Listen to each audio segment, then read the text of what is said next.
14 জুলাই 2024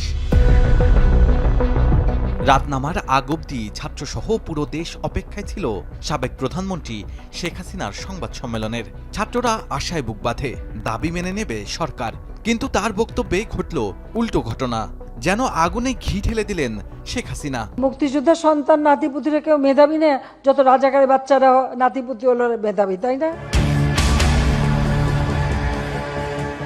এই বাক্য যেন ছুরি হয়ে বিধে বসে হাজারো শিক্ষার্থীর বুকে। পর মুহূর্তেই ঢাকা বিশ্ববিদ্যালয়ের হলগুলোতে শুরু হয় চাপা গুঞ্জন। আমরা শিক্ষার্থীরা আমরা একে অপরকে রাজাকার সম্বোধন করতেছিলাম, অথচ যে শব্দটা আমি এর আগে সম্বোধন করতে গেলে আমাকে হাজারবার ভাবতে হইতো, আমাকে ট্যাগিং এর ভয় নিয়ে ভাবতে হইতো, অথচ এই শব্দটা আমাকে বন্ধুরা বলতে রাজাকারের নাতিপুতিরা কেমন আছিস। যত জনগোষ্ঠী আছে শেখ হাসিনা বাদে বাকি সবাই রাজাকার আমরা।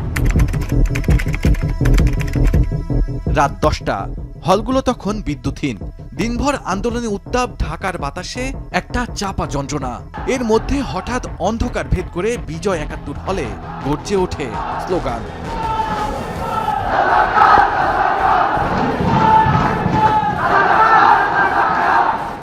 কেসারেন শেকড় থেকে শিখরে।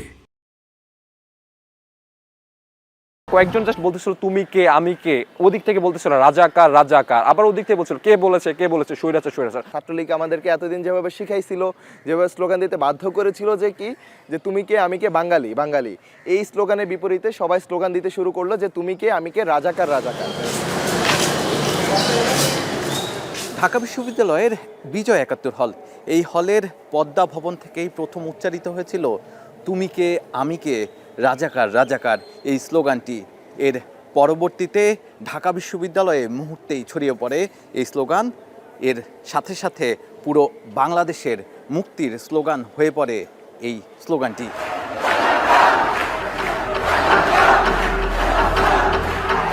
ধীরে ধীরে হল থেকে বেরিয়ে আসে শিক্ষার্থীরা।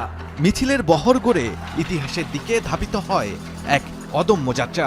মেয়েদের হলেও পৌঁছে যায় স্লোগানের ধ্বনি। থালাবাটির শব্দে জেগে ওঠে নীরব রাত।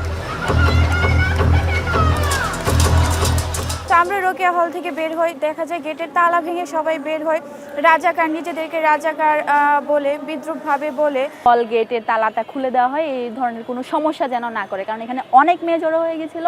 মোটামুটি হলের প্রত্যেকটা মেয়ে হচ্ছে রুম থেকে নেমে এসেছিল, যারা হচ্ছে এখানে মানে বের হয়ে যাবে।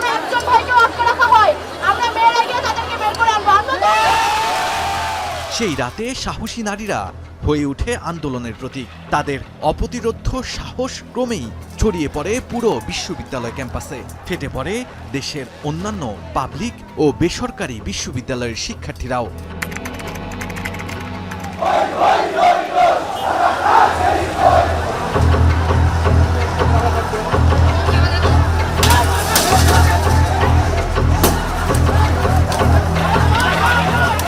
পরদিন সকালে মধুর ক্যান্টিনের পাশে ছাত্রলীগ আর বহিরাগতরা নেয় প্রস্তুতি। হলে হলে চলে ছাত্রদের আটকে রাখার চেষ্টা, কিন্তু সাহসী নারীরা অবস্থান নেয় ভিসি চত্বরে। তাদের দেখে সাহস ফিরে পায় ছাত্ররাও। নারীদের অতিরিক্ত অংশগ্রহণের কারণে কিন্তু আসলে তারা কোনো ট্যাগিং এর মধ্যে ফেলাইতে পারতেছে না, মানে তারা ট্যাগিং দিলে মানুষ এটা বিশ্বাস করতেছে না। তো এই কারণে তাদের ক্ষোভটা নারীদের উপর যে পড়ে আর কি। বিকেলবেলা দেখা যায় যে এইভাবে ছাত্রলীগ অতর্কিত হামলা চালায় আমাদের আন্দোলনে। ওই দিন হচ্ছে মেয়েরা অনেক আহত হয়। মায়ের খাওয়ার পরে ঢাকা মেডিকেলে যখন ভর্তি হয়েছে তখনও তাদের উপর দ্বিতীয় দফায় হামলা করা হয়।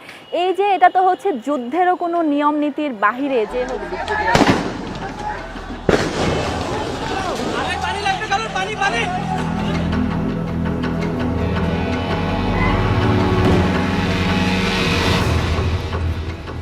ভিডিও ছড়িয়ে পড়ে সামাজিক যোগাযোগ মাধ্যমে।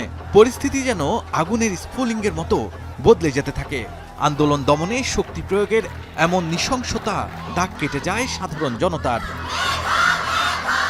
এরপর এই আন্দোলন কেবল শিক্ষার্থীদের নয়, যোগ দেন অভিভাবক, শিক্ষক, শিল্পী, পেশাজীবী, শ্রমিক, দিনমজুর সহ সর্বস্তরের মানুষ। পরিণত হয় ছাত্র জনতার গণ আন্দোলনে।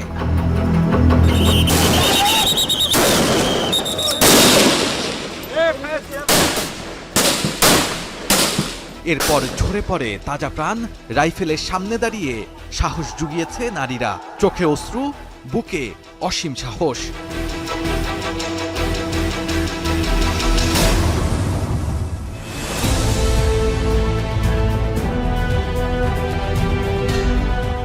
বুলেট আর রক্তস্রোতে ভেসে আসে আন্দোলনের ৩৬তম দিন, সেই মাহেন্দ্রক্ষণ, ঐতিহাসিক ৫ আগস্টের শুনশান সকাল। বেলা যতই বাড়ে সকল উৎকণ্ঠা কাটিয়ে আসে মুক্তির আলো, জেগে ওঠে এক নতুন বাংলাদেশ।